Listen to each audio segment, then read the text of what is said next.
પપ્પાજી તમે શાંત થઈ જાઓ પ્લીઝ. કિંજલે મને બધી વાત કરી દીધી છે. અને સેજલ, તને યાદ છે જ્યારે તે મને ફોન કરેલો રિઝલ્ટનું કહેવા માટે, ત્યારે મેં તને શું કીધેલું કે હું પોલીસ સ્ટેશન જઈ રહ્યો છું? તેની પાછળ પણ આ જ કારણ હતું. એકચ્યુઅલી નિત્યા અને સુશાંત કિંજલને પ્રાઇવેટ નંબર પરથી ફોન કરી રહ્યા છે. એટલે ઇન્સ્પેક્ટર રાણાએ મને કહ્યું હતું કે કિંજલના ફોનમાં આવનારા બધા જ ફોન કોલ્સ રેકોર્ડ કરવાના છે, જેથી કરીને આપણને સુશાંત અને નિત્યાની ખબર પડે. અને એટલા માટે જ આ રેકોર્ડિંગ્સ આપવા માટે હું ત્યાં ગયો હતો. ઘરમાં આટલી મોટી વાત બને છે અને તમે લોકો કોઈને જાણ પણ નથી કરતા? અને કિંજલ, તે તો મને લગ્ન પહેલા જ પારકી ગણી લીધી ને? બસ, જે થઈ ગયું એ થઈ ગયું. હું કાલે જ ઇન્સ્પેક્ટર રાણાને મળીશ અને કહીશ કે આ સુશાંતનો મામલો પતાવી નાખો. બરાબર છે પપ્પાજી, અમે પણ આવતીકાલે તમારી સાથે પોલીસ સ્ટેશન આવીશું. અરે આમ સુશાંત છૂટતો ફરે અને કિંજલ ઘરમાં નજરકેદ રહે એ તો ખોટું જ છે ને. ને કિંજલ, તું ખરેખર તાપીનગરની રાણી છે, બરાબર? નીકળીએ આપણે? હા, તને તો જવામાં ઉતાવળ જ હશે ને હવે.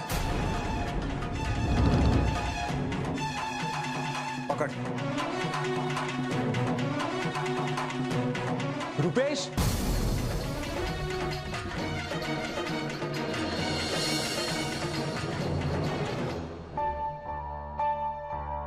ચાવી જ નથી.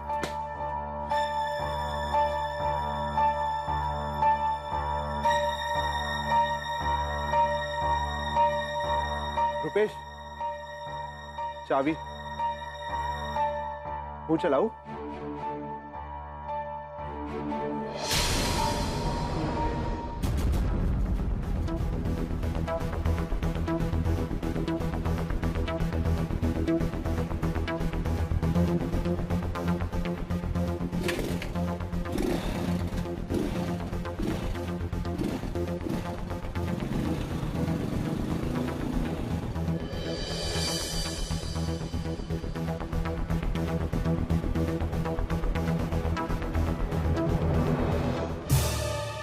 શું થયું? બાઇક કેમ રોકી દીધી? કારણ કે મારે તારી સાથે થોડી વાત કરવી છે. એકચ્યુઅલી એને વાત તો ના કહી શકાય, પણ મારે તારી પાસેથી ખુલાસો જોઈએ છે. અને હા, આપણો સંબંધ પહેલા. હા, હું તને કંઈ પણ પૂછું પ્લીઝ ખરાબ નહીં લગાડતો. આમ ગોળ ગોળ વાત કરવા કરતા તું મને ડાયરેક્ટ પૂછીશ ને તો ગમશે. ઠીક છે, તો મને એમ કે કિંજલ સાથે જે કંઈ પણ થઈ રહ્યું છે, શું એની પાછળ તું છે? શું? તું ભાનમાં તો છે ને રૂપેશ? તું આ બધું મને શું પૂછી રહ્યો છે?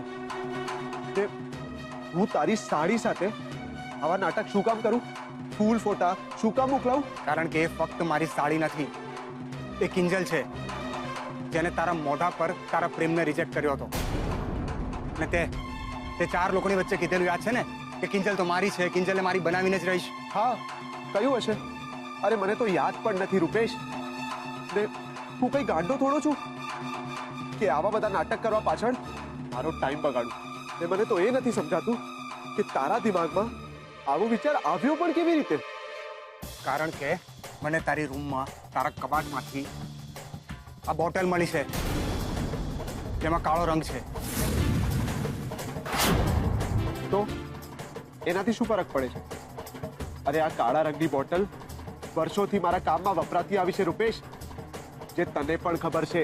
અને કિંજલનો ફોટો, એનું શું? હા, મેં તારા કબાટમાં કિંજલનો સેમ ફોટો જોયો છે જે ત્યાં ફ્રેમમાં હતો. હા હતો, પણ એવું જરૂરી તો નથી ને કે કિંજલનો જે ફોટો મારી પાસે હોય એ બીજા કોઈ પાસે હોઈ જ ના શકે. અરે આજે નેટ પર સોશિયલ મીડિયાની ડીપી પરથી કોઈ પણ ફોટો ઇઝીલી ડાઉનલોડ કરી શકે છે. સારું, બસ મને સમજાઈ ગયું છે કે આની પાછળ તું નતો, અને મને એ વાતની ખુશી છે. ને આ જ વાતનું મને સૌથી વધારે દુઃખ છે રૂપેશ. આપણી આટલા વર્ષોની મિત્રતામાં તે મને આટલો જ ઓળખ્યો.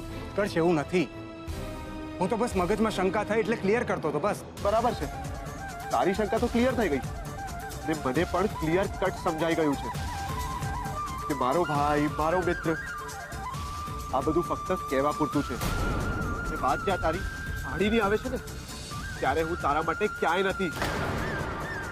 કર્ષ, મારી વાત તો સાંભળ તું. જો રૂપેશ, મને લાગે છે આપણે પોતપોતાની રીતે ઘરે પહોંચતા થઈએ ને એ આગળ જતા વધુ સારું રહેશે. કર્ષ,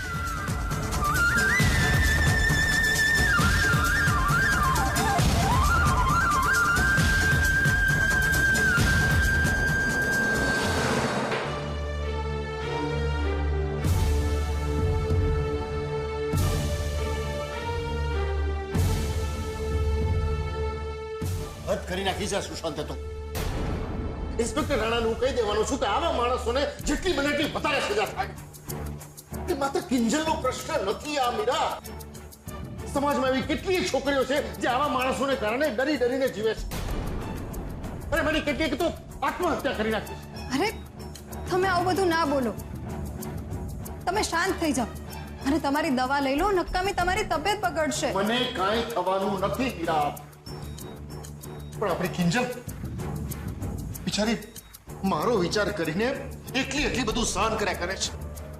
તને ખબર છે એ દિવસે રાત્રે ઘરની બહાર કોઈ ફૂલ મૂકી ગયું હતું અને લેવા માટે બહાર ગઈ ત્યારે સુશાંતે કંઈક કરી નાખ્યો હતો. નહીં મીરા, આપણે હવે તકેદારી લેવી પડશે. આજ પછી કિંજલે ક્યારેય ઘરની બહાર એકલી નહીં મૂકવાની. બસ કહી દેજે બીજલ અને સેજલને કે કિંજલ બહાર જાય તો એની સાથે સાથે જ. હા હું કહી દઈશ, પણ તમે એકવાર દવા તો ખાઈ લો. અરે મને કાંઈ નથી થવાનું, કહું ને તને. આપણી દીકરીના રૂમની બારી છે ને હંમેશા ખુલ્લી હોય છે. બની શકે કદાચ સુશાંત બહારથી સીડી લઈને એ રૂમની અંદર આવી જાય તો. એવું કંઈ નહીં થાય. તમે પેલા શાંત તો થઈ જાઓ અને તમે પેલા દવા લઈ લો. કિંજલને કંઈ થવાનું નથી. પર સવાર તો પડવા દો. ઇન્સ્પેક્ટર રાણા છે ને, બધું ઠીક થઈ જશે. હું બારી બારણા બંધ કરીને આવું છું, પણ તમે શાંતિથી સૂઈ જજો. હો સાંભળ, ઘરના બારી બારણા 2 વાર ચેક કરજે. એની કડીઓ એની સ્ટોપર બરાબર લાગી છે કે નહીં એ પણ જોજે. હા હા ચલો તમે પેલા સૂઈ જાઓ તો. અરે ચલો. હું તને શું કહું છું સાંભળે છે તું? હા મેં બધું સાંભળ્યું. તમે શાંતિથી સૂઈ જજો. હો બિલકુલ ચિંતા ના કરતા. હું બંધ કરીને આવું છું.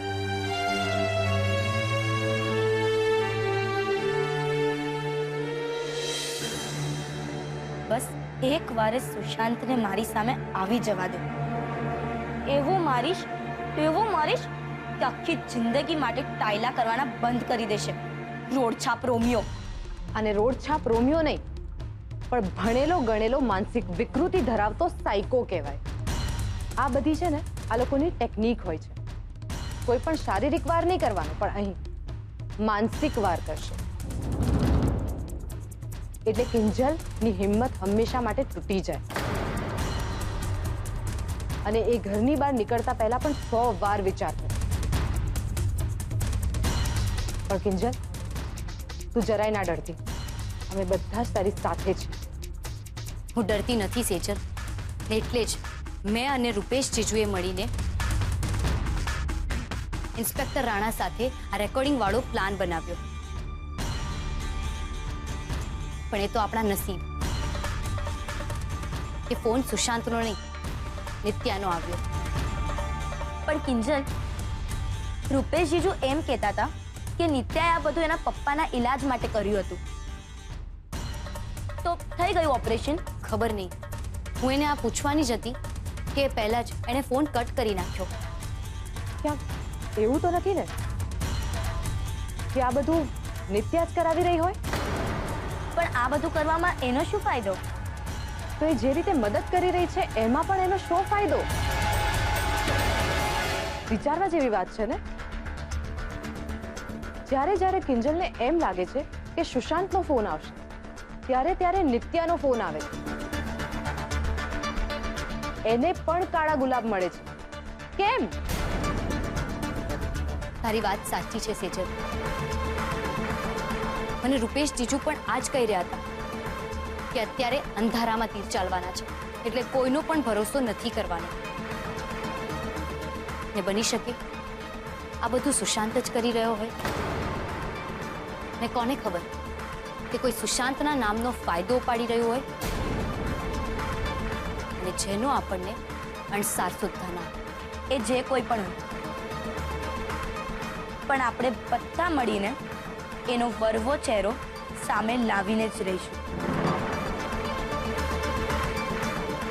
રાઈટ?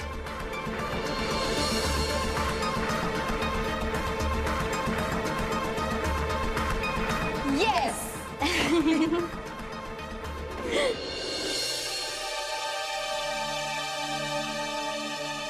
કોણ? અરે હું છું. શું વાત છે, આજે તને અમારી સામેથી યાદ આવી ને મળવાનું રાખ્યું. જો તમને લોકોને ના ગમ્યું હોય તો હું જતો રહું. અરે ના ના, હોય ગઈ. બોલ, શું લઈશ? સોડામાં કે પાણીમાં? હા, શું વાત છે ઉત્કર્ષ, આજે તારો મૂડ નથી લાગતો. કિંજલને મળીને આવ્યો કે શું? ના યાર, અહીંયા આખી જિંદગી કોઈને માટે ઘસી નાખો અને સામેવાળા આપણી કદર જ ના કરે.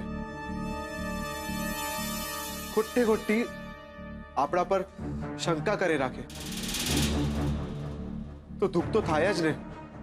એટલે તું કોની વાત કરી રહ્યો છે? સાડીની કે પછી સાડીના જીજાજીની?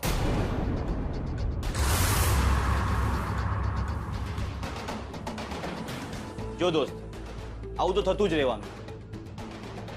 નવી એન્ટ્રી, જૂની એક્ઝિટ. આજ તો નિયમ છે દુનિયાનો.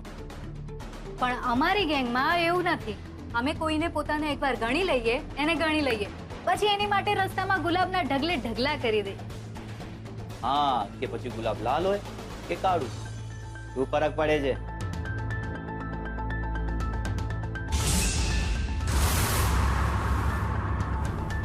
ફ્રેન્ડ્સ,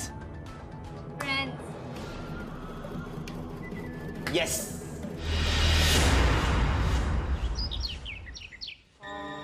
પૂરો પંદ પેટીસ બનાવી નાખજો ફરાળી જેવી.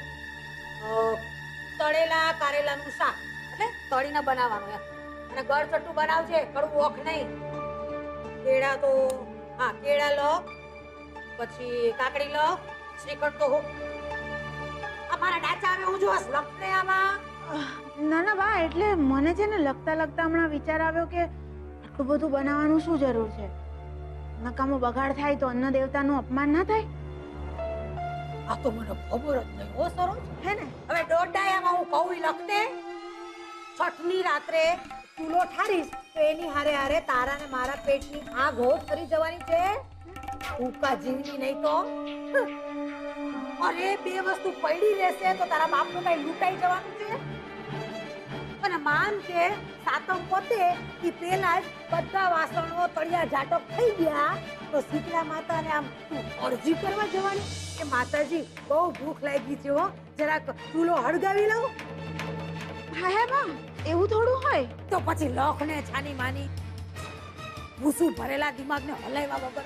ના ના બા, એવું નથી. પણ મેં મારા તરફથી એક નાનું લિસ્ટ બનાવીને રાહુલના પપ્પાને આપી દીધું હતું. તે બજારે સામાન લેવા ગયા છે. એટલે બોલો તો ફાટ ટીકા નથી? મોઢામાં મગ ભર્યા છે તારા? બા, મગ તો આ થેલીમાં ભર્યા છે ને એ પણ કિલો એક. બા, આ હમણાં સાતમ છે ને તો આ ફણગાવેલા મગ ને આ બધું બજારમાં તૈયાર મળી જાય છે. બોલો શું વાત કરો છો રગલા? આ મોટામાં મોટો ફાયદો તૈયાર મળી જાય આજકાલ કા? હા, બધું તૈયાર મળી જાય છે એક અક્કલ સિવાય. નહીતર લઈ આવત તમારા કાનુડા માટે. ને કા મારા કાનુડા હાટું આવું આડું આડું કામ બોલસ?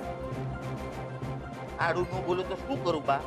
હે, આ સામાન લઈને આવતો હતો ને ત્યારે મને એમ થયું હાલો દુકાને મોટા ભાઈને કેમ છો કેમ નહીં કરી આવું.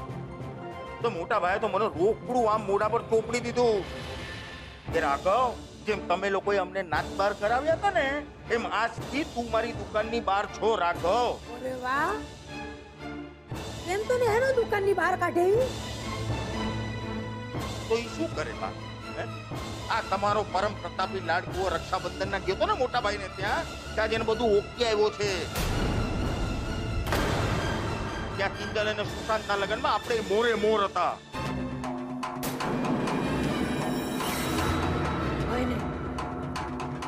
મારો કાનુડો આવું કોઈ કાળે ન કરે. નક્કી તારી આ 4 ચોપડીની ચઢામણી છે. કેમ અલી બોલ તો, એવો કયો ધતુરો ઘોડીને પીવડાવી દીધો છે મારા કાનુડાને? અરે જવાબ આપને, ફાટતી કેમ નથી મોંમાંથી? હા, જવાબ મમ્મી શું કામ આપ? હું જ આપી દઉં છું ને. હું આ રોજની કિંજલ સાથેની માથાકૂટ ને કટકટથી કંટાળી ગયો, એટલે મને થયું કે એકવાર જઈને ત્યાં બધું પતાવી આવું.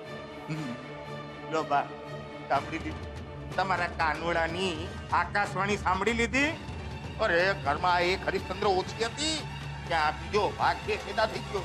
પપ્પા બસ કરો, મમ્મીને આ બધી વાતમાં ના ઘસેડો. આ મારો નિર્ણય હતો. અને હતું કેવું, સાચું કહીશ તો મોહન કાકાને મારા પર વિશ્વાસ હતો. આ રોજના ઝઘડા બગડા હંમેશા માટે બંધ થઈ જશે.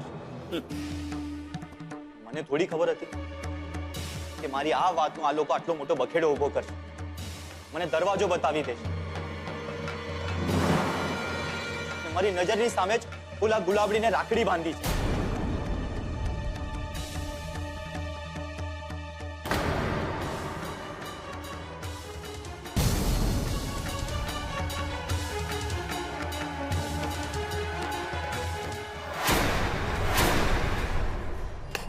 મમ્મી કેટલી વાર? બહુ ભૂખ લાગી છે. આવી બાપા આવી. આ ઉપમા બનતા વાર તો લાગે ને. ઉપમા, થેપલા કે ઢોકળા એવું કઈ નથી. ના, આજે રાંધણ છઠ છે. થેપલા અને ઢોકળા આવતીકાલ માટે બનાવવાના છે. ચલો ચલો, હવે તમે લોકો જલ્દી આ ઉપમા પતાવો એટલે હું રસોડે લાગુ. આમ પણ મારે રાતે પૂજા કરી અને પછી ચૂલો ઠારવાનું ને સાતમનું. મેડમ ભારે બિઝી હો. એમ મને બધું સમજાય છે. ચૂપ. લે કિંજલ, આ લિસ્ટ બજારે જઈ અને બટેટા, કાકડી, કેળા આ બધું લઈ આવજે. કરાય ને.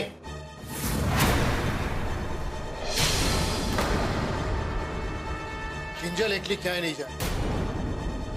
એને ફક્ત મેં 30 વર્ષ સુધી જવાની જ પરમિશન આપી છે, અને એ પણ મારી સાથે. પપ્પા કઈ નહીં થાય, જવા દો ને. ના પાડીને તને. નહીં જવાનું એટલે નહીં જવાનું. બીજલ, સેજલ, તમે જઈ આવો. પણ પપ્પા, મારે તો જોબનું ઇન્ટરવ્યુ આપવા જવાનું છે. ને મારે પરીક્ષા છે. ઠીક છે, તો પછી એક કામ કરો, બધું બનાવવાનું માંડી વાળો. હાય હાય, આ શું બોલો છો? સાતમ ના કરીએ ને તો માતાજીનો કોપ થાય. ઠીક છે, તેલી આપ, હું જ જઈ આવું છું. કિંજલ નહીં જાય. સારું, તમે રહેવા દો. મેં તમને કહ્યું જ ખોટું. એના કરતા તો હું જ જાઉં છું. આ જાત વગરની જાત્રા જ ખોટી. મમ્મી અહીંયા આવો. મને લાગે છે હું જાઉં તું જાવ આવું બધું કરવા કરતા છે ને આપણે બધા જ જઈ આવીએ. આ કાકડી, ટમેટું, ડુંગળી જે લાવવાનું છે બધું લઈ આવીએ, એટલે બધાની જાત્રા થઈ જાય. શું કહો છો પપ્પા? એ હા, આ મસ્ત આઈડિયા છે. ચાલો બધા જાત્રાએ. ને વળતા છે ને આપણે પ્રસાદમાં પાણીપુરીનો સામાન લેતા આવીશું. એ તો ખવાય ને મમ્મી, એમાં તો બધું ઠંડુ જ હોય. હા બાપા હા, તું ને તારી પાણીપુરી જેટલી ખાવી હોય ને એટલી ખાજે. અને સાથે સાથે હું મગ, ઢોકળા, વડા, મોહનથાળ, ચૂરમાના લાડુ આ બધું બનાવવાની છું. બાપ રે,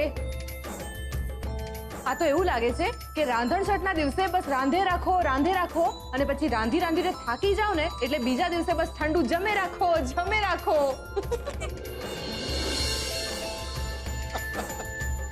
એવું નથી છોકરીઓ. અરે ભાઈ, શ્રાવણ મહિનો એટલે ઉજવણીનો મહિનો. દરેકને સાતમ આઠમ ઉજવવાનું મન થતું હોય છે, પણ એમાં જો સ્ત્રીઓને રસોડે રજા ન મળે અને જો ઠંડુ પીરસી દે તો બૂમાબૂમ થઈ જાય. મને લાગે છે એટલે જ આ રિવાજ પડ્યો હશે. તો ઓફિશિયલી સાતમના ઠંડુ ખાવ અને ઓફિશિયલી આઠમ ઉજવું, બરાબર ને? હવે સમજાય આખી વાત? હાસ તો પાણીપુરીથી શરૂ કરી કાનુડાના માખણ સુધી ખાતે જાઓ